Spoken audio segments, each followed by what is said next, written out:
Avec Antoinette Spillmann, nous sommes tout de même arrivés aux vieux. Alors, les vieux qui sont des mammouths, vous avez un mammouth devant vous, et je vais tout vous raconter. Parce que moi, je ne suis pas psychanalyste, je n'ai que mon expérience à vous donner. Alors, vieillir, moi je trouve que c'est un très joli mot. Avec ces syllabes mouillées, ça a un certain charme, surtout quand on est jeune d'ailleurs. Comme tout ce qui est loin, impensable. Quand on rencontre l'âme sœur, on souhaite en général vieillir ensemble, c'est-à-dire vivre ensemble tous les âges de notre vie. Je ne sais pas si vous vous souvenez d'un film de Piala, Nous ne vieillirons pas ensemble, qui était un aveu de ratage, d'échec, de tristesse. Aujourd'hui, où les séparations sont monnaie courante, peut-être que l'objectif n'est plus de vieillir ensemble, c'est peut-être plus l'objectif premier, ça je n'en sais rien. Et que l'on soit seul ou que l'on soit deux, vieillir reste une affaire individuelle. C'est moi qui vieillis, c'est mon corps. Alors le droit de vieillir, qu'est-ce que c'est? Quand j'ai donné ce titre à Belinda, je n'avais absolument pas réfléchi. C'est sorti tout seul, comme sous une impulsion. Je ressentais quelque chose comme qu'on nous laisse vieillir en paix. Je me suis demandé ensuite ce que ça pouvait bien signifier, ce droit de vieillir. Alors, je crois qu'il y a deux plans. Comme nous intégrons tous les impératifs de la société, nous nous trouvons au fil des ans devant une injonction paradoxale. Vieillir, ou encore vieillir vieux, ou ne pas vieillir, ou encore vieillir jeune. Vieillir vieux ou vieillir jeune. Alors, d'une part, on vous demande avec le temps de débarrasser le plancher, il faut faire de la place. Ne nous encombrez pas et surtout n'exigez plus votre part de la fête. Vous êtes vieux, fichu, on vous raye de la liste. Nous connaissons les méfaits du jeunisme. Dès l'âge de 50 ans, vous êtes un senior. Pour le monde du travail et peut-être aussi pour celui de l'amour, ça j'y reviendrai. Donc avec l'âge, vous vous sentez de plus en plus éliminé. Vous vieillissez, tant pis pour vous. Mais d'autre part, on vous demande de ne pas vieillir, de garder le rythme, d'être à la hauteur, d'assimiler les nouvelles techniques et surtout de ne pas être à charge. On veut nier vos difficultés et comme on a envie soi-même de les nier, ça marche un moment, mais pas toujours.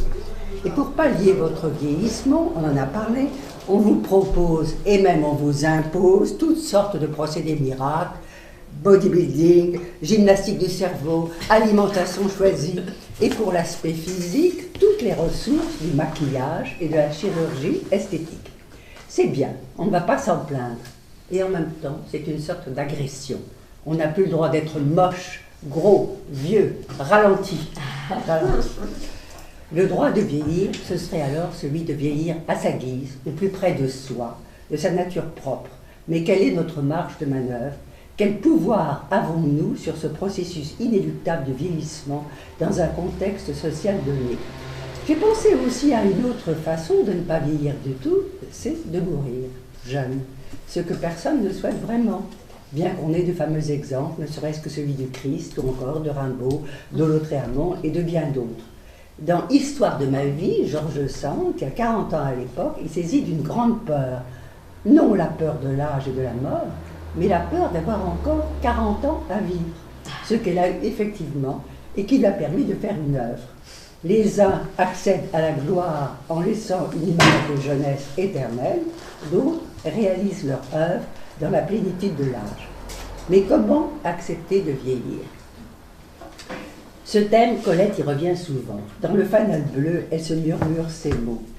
Ne pleure pas, ne joins pas des doigts suppliants, ne te révolte pas, il faut vieillir. Regarde-toi, regarde tes paupières, tes lèvres, soulève sur tes tempes les boucles de tes cheveux. Déjà, tu commences à t'éloigner de la vie. Ne l'oublie pas, il faut vieillir. Ce que je voudrais souligner, c'est d'abord un profond étonnement. On n'y croyait pas. Vieillir, c'était pour les autres, pas pour nous. C'est notre double qui vieillit. Pas nous, mais ce double, il nous colle à la peau. Changer de tranche d'âge est toujours une épreuve. Je pense à une pièce de Lolé Bellon qui s'intitule Les Dames du Jeudi, où on assiste à une réunion d'amis, de femmes, évoquant leur passé, c'est toujours des femmes. L'une des femmes se souvient avoir constaté avec mélancolie à la naissance de son premier enfant qu'elle n'était plus la plus jeune. Elle montait d'un cran. Son enfant la renvoyait à une autre génération, celle de parents, et elle supportait mal cette rupture. Dans un film récent, intitulé 3 fois 20 ans, un film de Julie Gavras, un couple de sexagénaires aborde avec difficulté cette tranche d'âge, mais c'est la femme, affolée par de légères pertes de mémoire, qui réagit la première. Pour pallier un déclin inévitable, elle décide de faire du sport, de se couper les cheveux, de chercher une occupation, mais en même temps, elle anticipe leur handicap prochain. Ça commence par l'achat d'un téléphone à grosses touches, bien visible, que le mari rejette immédiatement. Dans la salle de bain, elle fait installer des bras, des barrières, des sièges surélevés qui un jour leur seront nécessaires quand le temps sera venu. Et l'attitude de sa femme pousse le mari dans un autre sens. Lui, il est architecte et il va soutenir le projet d'une équipe de jeunes architectes, dont une jeune fille d'ailleurs, qui est très convaincante. Et on le voit changer jusqu'à sa mise, petite veste en velours, jean bien serré, pour se rapprocher d'eux et évidemment se rapprocher de la fille. En bref, la femme avance dans le temps alors que le mari le fait reculer. Le mari rajeunit tandis que la femme entre déjà dans l'après. Et comme ils sont tous deux dans le même wagon, ça suffit pour qu'ils se rejoignent à la fin du film. De ce film, je retiens une question cruciale. Comment organiser sa vie entre 60 et 80 ans? Jusque-là, tout va bien. Excusez-moi de parler de moi. Jusque-là, tout va bien. Mais qu'est-ce que cette époque où l'on n'est pas encore vieux tout en n'étant plus quelqu'un de jeune? Pour citer mon propre exemple, je me rends compte qu'avec l'écriture, les voyages à la recherche de mes idoles, Brahms, Pessoa, Walzer, et des amitiés nouvelles, ça a été la période la plus apaisée de ma vie et peut-être la plus productive. Je n'en fais pas une règle. Il y a trop de femmes qui sont délaissées ou qui sont dans le besoin à cette époque. Mais en principe, on en a fini avec les passions qui nous déchiraient. On n'est plus tranquille. Et là, je fais une grande différence entre passion et amour. Voilà, ça c'est une constatation. Parce qu'avant c'est dur, hein. Avant c'est dur, on est soumis à tellement de contraintes, on a tellement de choses à résoudre dans notre vie que vraiment vous devriez être contente. C'est pas mal après 60 ans. L'âge du moi. Le vieillissement, c'est l'adieu progressif à la jeunesse. Et là, tout est une question de mouvement, de transformation, d'évolution, avec la peur de se perdre en route et de ne plus se reconnaître. Mais qui sommes-nous exactement? Est-ce qu'il y a continuité d'un âge à l'autre ou est-ce que nous changeons d'identité? En réalité, nous sommes à la fois le même et pas le même. Et là, les pertes de mémoire sont de vraies blessures. Quand on s'aperçoit qu'on a aimé quelqu'un, qu'on a vécu telle chose et que c'est plus nous, c'est plus nous, je peux dire simplement ça, on n'y est plus, c'est plus notre affaire, on a quand même évolué, on a quand même changé. Et pourtant, nous sentons bien qu'il y a un fond commun, immuable, qui est nous. Alors, une question se pose, celle de l'âge du moi. À quel âge est-on vraiment soi? D'une époque à l'autre, les âges n'ont pas la même signification, la même connotation. Pythagore recense 4 étapes. On est vieillard à partir de 60 ans. Saint Augustin en recense 6. Pour lui, la vieillesse commence également à 60 ans. Ensuite, c'est la décrépitude jusqu'à 120 ans. Dante désigne dans le convive 4 étapes: adolescent, adulte, maturité, décrépitude. Pour lui, le plus haut point de l'arc, donc l'âge du moi, serait l'âge de 35 ans. Ainsi, le Christ serait mort, dit-il, au comble de l'âge, au comble de son âge. C'est ce qu'on appelle la force de l'âge. Mais l'espérance de vie a changé depuis Dante. Alors, est-ce que le comble de l'âge serait un peu prolongé? Aujourd'hui, je le disais tout à l'heure, quand on demande à un jeune à quel âge commence la vieillesse, il répond souvent 50 ans. Mais à notre époque, l'âge est vu différemment parce que les fonctions s'interpénètrent. On admet de plus en plus une existence émiettée dans divers jeux de rôle. Dans un même espace-temps, une journée par exemple, je peux habiter à la fois tous les personnages de ma vie. La femme, la fille, l'épouse, la mère, la grand-mère, l'amie, la voisine, et last non least, l'écrivain. Il ne s'agit plus de coïncider avec le temps de son âge ou avec son sexe. D'un épisode à l'autre, nous changeons de style, de langage. L'époque moderne encourage ces fusions et ces confusions. On a plusieurs identités, plusieurs facettes. Mais d'abord, on veut être soi. J'en veux un signe dans l'usage des prénoms. Ça nous vient des États-Unis, comme beaucoup de choses d'ailleurs. Et nombreux sont les grands-parents qui repoussent les appellations conventionnelles au profit de surnoms inventifs. Une façon de dire qu'ils sont là à part entière et pas seulement en tant qu'ancêtres. Bien sûr, c'est pas mal d'être senior pour payer un tarif réduit au cinéma, mais on ne souhaite pas être cantonné dans une tranche d'âge qui induirait notre conduite et nous dicterait notre comportement. Chacun souhaite aujourd'hui être reconnu dans sa spécificité. Le monde romantique prenait la singularité, mais c'était surtout pour les artistes. Aujourd'hui, nous sommes tous artistes de notre vie. Nous voulons tous nous démarquer, même nous faire remarquer, ne serait-ce que par les blogs. On assiste donc à un processus contradictoire. Si on est de plus en plus catalogué, rangé dans des fichiers, à l'inverse, chacun cherche à se démarquer, chacun cherche à se spécifier. Curieux d'ailleurs, ça, c'est vraiment, ça nous vient sans doute cet épanouissement du moi nous viendrait sans doute des sciences psychologiques et philosophiques du siècle dernier et avant, j'imagine. L'image. Alors on a bien parlé de l'image aujourd'hui. L'image reste le point crucial bien entendu. Comment accepter de ne plus se ressembler et de ne pas ressembler à l'image de soi que l'on projette intérieurement. On a une image intérieure. Et quand on regarde le miroir, ben non, c'est pas du tout ça. Et moi, je ne connais pas une femme, je ne sais pas pour les hommes, qui ne se regarde pas en faisant une certaine grimace. L'une hausse les sourcils, l'autre pince le nez, l'autre tord la bouche. Et parce qu'on projette quelque chose qu'on voudrait voir sur le miroir. Et souvent, bien sûr, on est déçu. Mais l'image, c'est celle que nous renvoie le miroir, mais c'est aussi à notre époque celle que diffuse la société. Alors là, je vais dire quelque chose de banal, vous savez tous, aucun magazine féminin ne vous donnera des images de mannequins de 60 ans. C'est pas possible. Donc, on a bien une Jane Fonda, 70 ans, mais ça ne fait pas le poids. Donc, on n'a rien pour vraiment s'identifier, sauf si on est une personne âgée. Alors, ce que vous disiez tout à l'heure, ce matin, c'est qu'en effet, les personnes âgées sont dans les films, elles sont au cinéma, elles sont partout, mais elles ne sont jamais comme héroïnes d'une beauté que l'on chercherait à avoir. Autrefois, c'était simple, les femmes se mettaient en noir, elles s'emprisonnaient dans un deuil éternel, deuil de leur féminité, deuil d'elles-mêmes, et ensuite elles mouraient. Donc ça allait assez vite.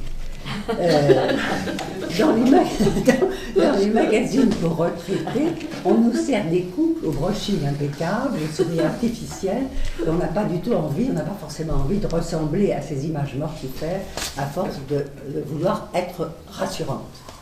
Mais au fond, est-ce qu'on a envie de retrouver sa propre image? Est-ce que les designers, les créateurs de mode, ne tablent pas justement sur un idéal de soi renvoyé par les images trompeuses d'une jeunesse éternelle? Le jeunisme, c'est une tromperie gigantesque dans laquelle nous nous précipitons parce que c'est plus agréable de se fantasmer jeune et beau que de se voir et de se savoir vieux. Ces magazines, ces films qui montrent des êtres super n'existeraient pas s'il y avait une demande gourmande de ressembler à ces visages fabuleux, de se couler dans ces corps somptueux. Alors tous les moyens sont bons, du maquillage à la chirurgie. Notons qu'en italien, le mot maquiller se dit truccare, truquer. On a de tout temps cherché à se rajeunir en utilisant au besoin la magie. Bien sûr, on pense à Faust, mais aussi à Médée, dont parle Ovide dans les Métamorphoses. Médée qui, par ses tours de magicienne, a réussi à rajeunir de 40 ans le père de Jason, son mari. À l'époque, elle ne sait pas encore quel sort lui réservera Jason. Ces légendes sont parlantes. Être jeune, c'est ne pas mourir. Tout au long des temps, on a recherché l'élixir de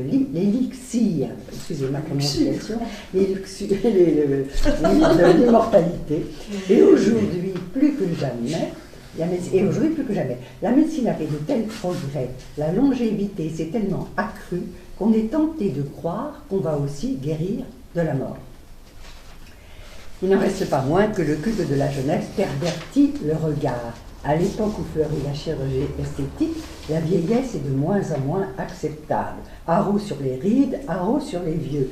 Ce sera bientôt un péché de vieillir. Le hic, c'est qu'avec les avancées de la médecine, justement, Il y a de plus en plus de vieux aujourd'hui. On vit très longtemps, on ne meurt plus, sauf en catimini. L'illusion de jeunesse éternelle dure de plus en plus longtemps, mais l'âge nous rattrape forcément. La condition des personnes âgées n'est pas simple. Les paradigmes qui nous structuraient ont totalement changé. La vieillesse n'est plus regardée avec respect, parce qu'on n'aime guère voir l'image de notre décrépitude. Ce qui rend la situation problématique, c'est l'accélération à laquelle nous assistons. Le monde va plus vite que la vie humaine. Aujourd'hui, c'est mon cas. On est dans un monde et on meurt dans un autre. Plusieurs coupures se font qui ont des airs de séisme. Je daterai la dernière des années 80 avec la progression de l'informatique. On sait que les plus jeunes en savent souvent davantage que leurs pères. Et cette modernité galopante crée des grandes turbulences dans les rapports entre les générations. L'individu social perd ses repères et l'être intérieur est également atteint. C'est l'avènement de l'incertitude.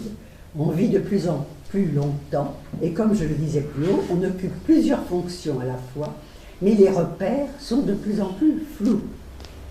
Par ailleurs, j'ai l'impression qu'il se produit un changement notable dans notre civilisation aux deux extrémités. L'être humain devient adolescent ou adulte de plus en plus tôt, voir les vêtements des petites filles, qui me frappent toujours, c'est délicieux, mais c'est trop mignon, c'est des petites femmes, tandis qu'on renonce de plus en plus tard au signe extérieur de la jeunesse. Moi aussi, je fréquente une maison de retraite et je vois les femmes de 100 ans extrêmement bien maquillées, avec des belles boucles d'oreilles, comme celle de Belinda, ce matin. Et aujourd'hui, on est adulte de plus en plus longtemps. Alors, le droit de vieillir, ce serait peut-être le droit ou le devoir d'habiter son âge. Là, je cite Cocteau dans La difficulté d'être. Ouvrez les guillemets, j'aime les personnes dont la jeunesse annonce la vieillesse et dont la structure permet de se rendre compte de l'ère qu'elles auront un jour. La vie les sculpte et les perfectionne. Débauche, elles deviennent ce qu'elles doivent être et s'y fixent solidement. Et il se plaint d'avoir l'air soit d'un jeune homme fourvoyé dans la vieillesse, soit d'un vieillard fourvoyé dans un âge qui n'est plus le sien. Habiter son âge, ce n'est pas si facile. Longtemps, nous sommes entre deux identités. Vieillir signifie seulement renoncer à être jeune, mais la maturité, c'est une longue plage que l'on essaie de prolonger le plus longtemps possible et parfois on dépasse la ligne. La littérature n'est pas tendre avec les séducteurs attardés. D'Harpagon à Arnolphe de l'école des femmes ou Tartuffe, ils sont nombreux les hommes d'âge qui ne se résolvent pas à renoncer aux prérogatives de la jeunesse. C'est peu dire qu'ils vieillissent mal. Harpagon, par exemple, est prêt à croire à toutes les absurdités que lui débite Frosine, la servante, pour se moquer de lui. Elle lui fait croire, entre autres, que la jeune fille qu'il convoite a une aversion épouvantable pour les jeunes gens et n'a de l'amour que pour les vieillards. Il faut quand même une certaine naïveté pour croire ça. Et aujourd'hui, il y a toujours des séducteurs attardés, on en connaît. Ce qui me permet d'aborder la différence, on l'a un peu évoqué aujourd'hui, on a tout évoqué d'ailleurs depuis ce matin, la différence entre les hommes et les femmes. Si cette différence commence à s'atténuer depuis que les femmes ont accès, ou presque, aux mêmes positions sociales, il n'en reste pas moins que les hommes, dans le domaine de la séduction en particulier, sont plus favorisés. On commence à voir des femmes vivre avec des compagnons beaucoup plus jeunes, mais c'est encore rare. Sans parler des excès dont on a parlé tout à l'heure, dont j'ai parlé tout à l'heure, quand on prend de l'âge, on a du mal à imposer certains comportements. Quand un veuf ou une veuve se remarie ou vit une histoire d'amour, les enfants le supportent mal. Le parent a fait son temps, il ne va pas recommencer une autre vie, c'est plus de son âge. Vieillir en conservant des comportements dits jeunes, ce n'est pas facile. On a peur de choquer, en particulier la famille. Je pense à un film récent, The Mother, c'est plus dont je regarde sur Google. Devenue veuve, l'héroïne n'a aucune envie de rester à domicile devant les pantoufles de son mari défunt. Aux grandes dames de ses enfants qui la voyaient déjà aux oubliettes, elle attrape son sac et s'en va. Elle n'est pas seulement une mère, une grand-mère, elle est encore une personne avec ses aspirations. Elle le dit, si je reste à la maison, je n'en sortirai plus jamais. Mais d'un autre côté, est-ce plus facile de se laisser couler, ce que j'appelle vieillir vieux? Si les proches ont du mal à accepter que l'on réclame à tout âge des plaisirs réservés à la jeunesse, ils ont du mal aussi à nous voir vieillir. Là, je songe à Simone Signoret, qui a été citée, qui, pour des raisons personnelles, a devancé de beaucoup la vieillesse. On connaît la phrase qu'elle inflige à Yves Montand. « Tu t'es endormi avec Casque d'Or et réveillé avec Madame Rosa. » Elle avait admis de laisser sa beauté s'enfuir, de s'empâter et d'avoir l'air beaucoup plus vieille que son âge, ce qui, paraît-il, désespérait ses proches. C'est un cas particulier, car en renonçant à plaire, elle avait également acquis une liberté de vieille dame indigne et, ce qui n'est pas négligeable, un statut de comédienne différent. Son adieu à la jeunesse, elle en faisait une création. Cette métamorphose était plutôt jusqu'ici réservée aux acteurs hommes, tels Rému ou Guitry ou d'autres, dont le talent se révélait avec l'embonpoint. J'ai le temps encore un peu. Avec le vieillissement, justement, on aborde forcément la question du temps.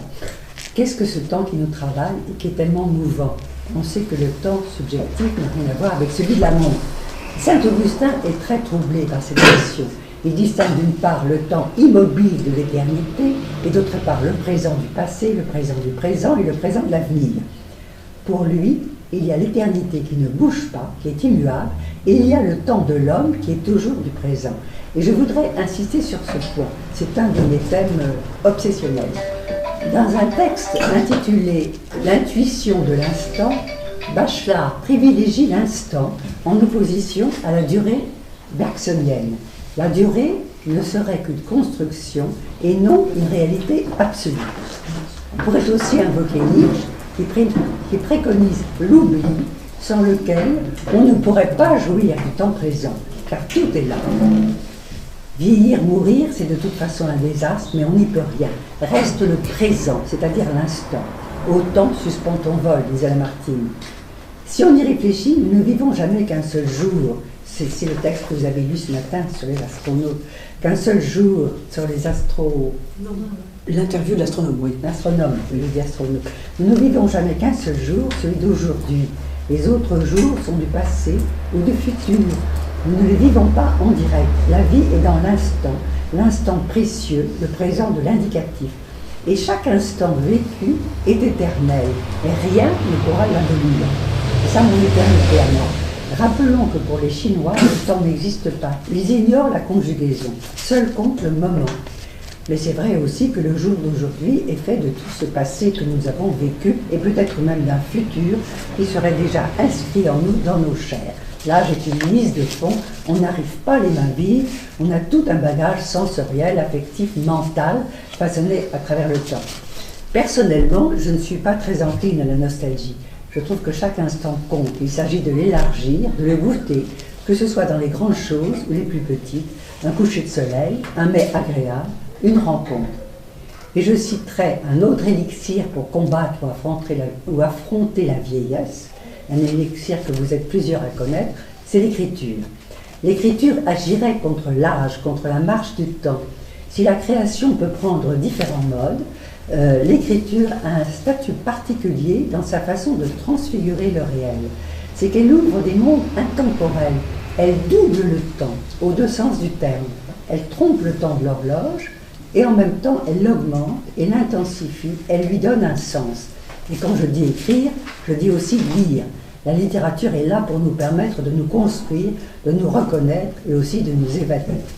Et là je me cite de mon livre, « Temps perdu, temps retrouvé ». Il s'agit au fond de décoller de soi ce temps vécu, attaché à notre personne, pour le hisser hors des dates, hors de nous, ce qui est l'enjeu principal de l'art, une recréation permanente du monde et l'écriture, en transfigurant la réalité la plus quotidienne, a cette magie de faire surgir la vraie vie sous la peau des apparences, fermez les guillemets. Et j'ajouterai aujourd'hui, elle a la magie d'éterniser le temps.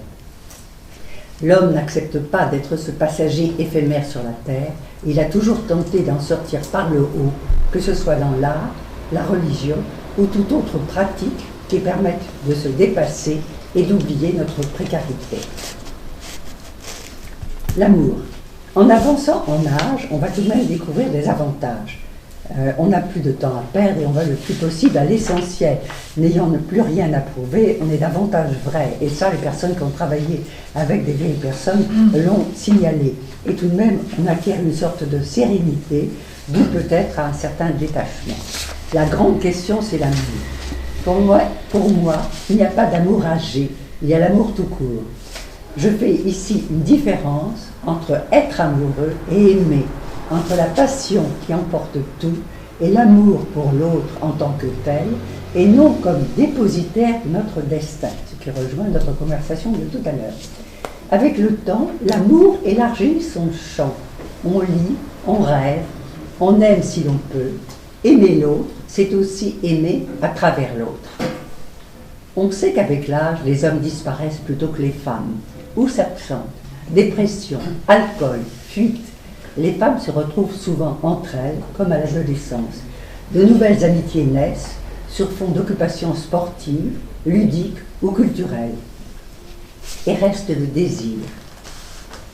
Devant une femme d'âge qui a tenté de se faire belle, Michel Schneider, dans son dernier roman « Comme une ombre », fait dire à son narrateur « Je la regardais, songeant que l'une des rares leçons acceptables de l'âge est que le désir ne meurt pas. » J'aimerais finir sur cette notion, le désir ne meurt pas. Très bien.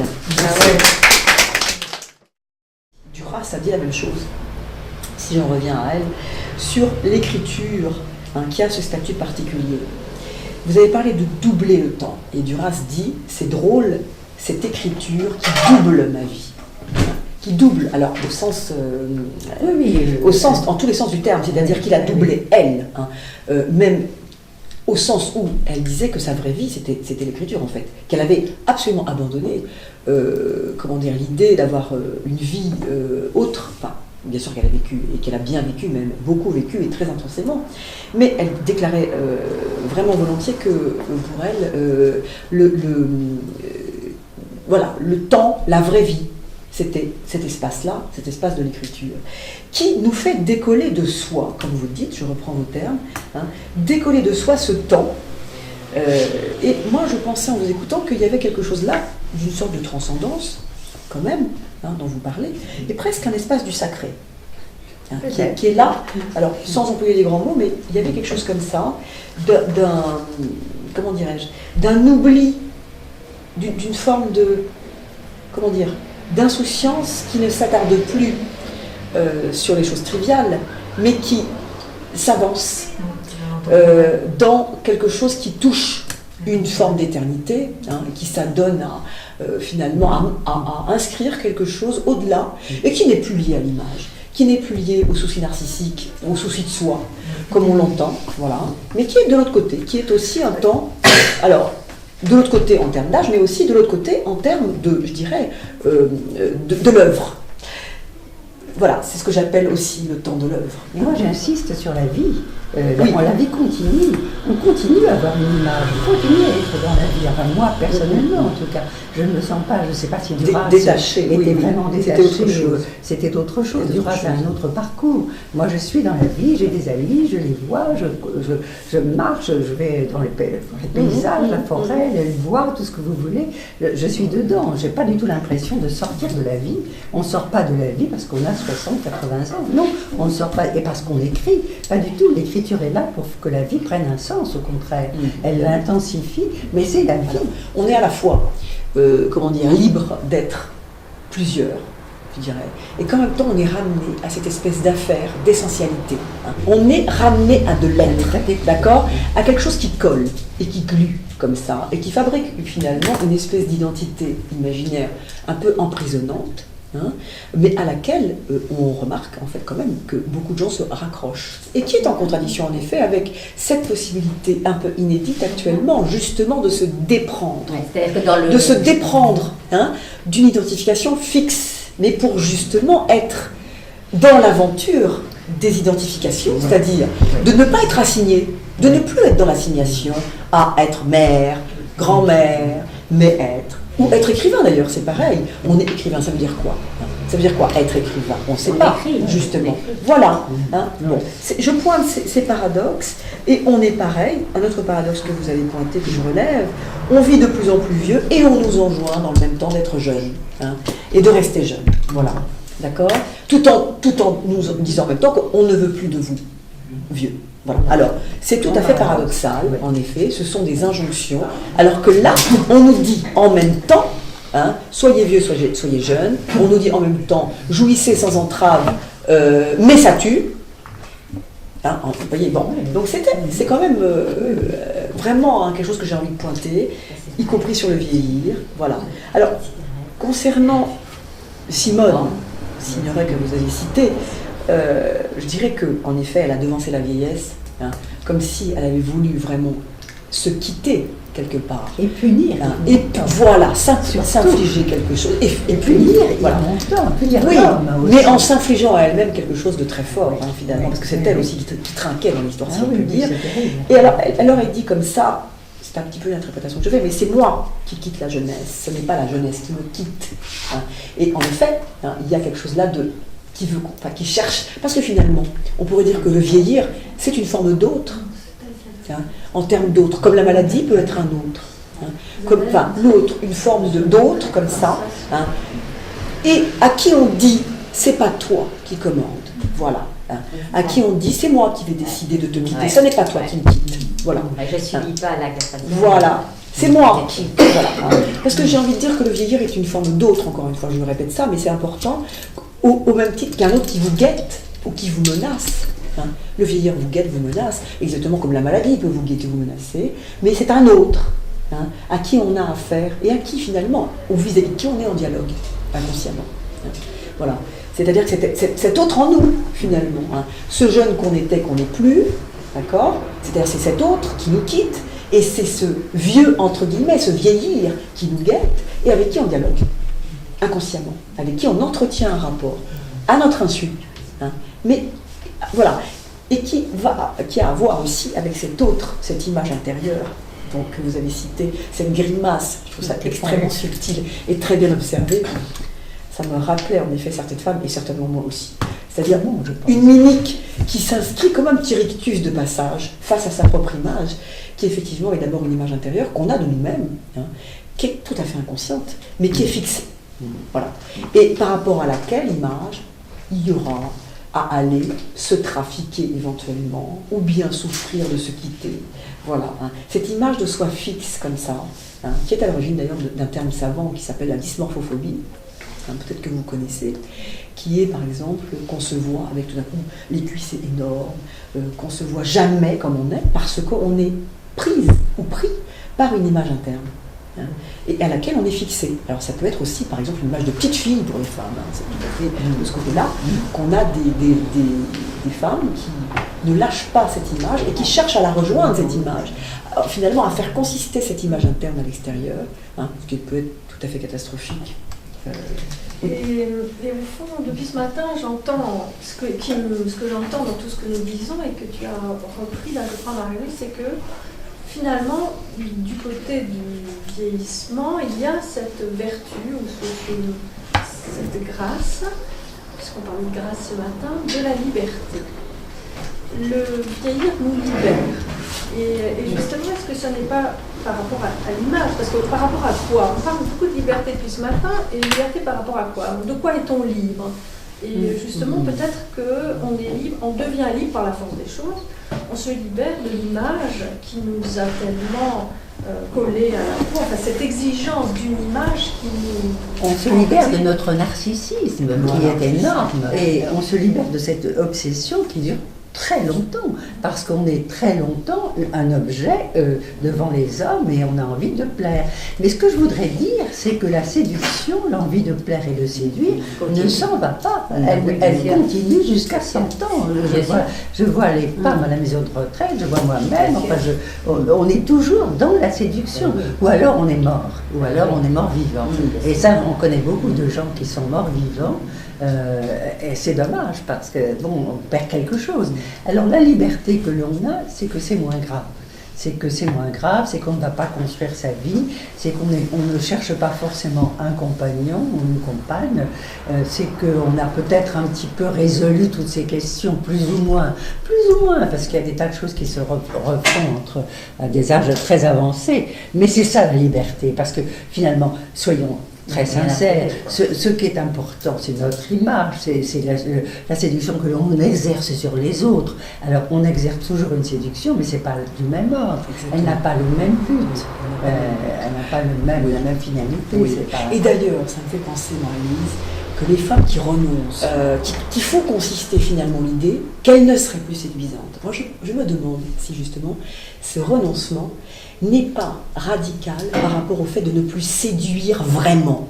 Oui. C'est-à-dire que comme on ne séduit plus vraiment comme avant, c'est-à-dire dans le but éventuellement de plaire comme on était jeune, bon, eh bien on se retire. Et pour moi, la femme qui renonce, c'est parce que justement, enfin moi ça m'éclaire là-dessus sur cette affaire du renoncement, parce qu'elle n'accepte pas que ça ne soit pas comme avant, justement. Les personnes qui se retirent du circuit du regard, en général, ce sont des femmes, ou des hommes d'ailleurs, des deux côtés, où il y a un effet, entre guillemets, d'abandon du corps qui se produit à ce moment-là. On se lâche.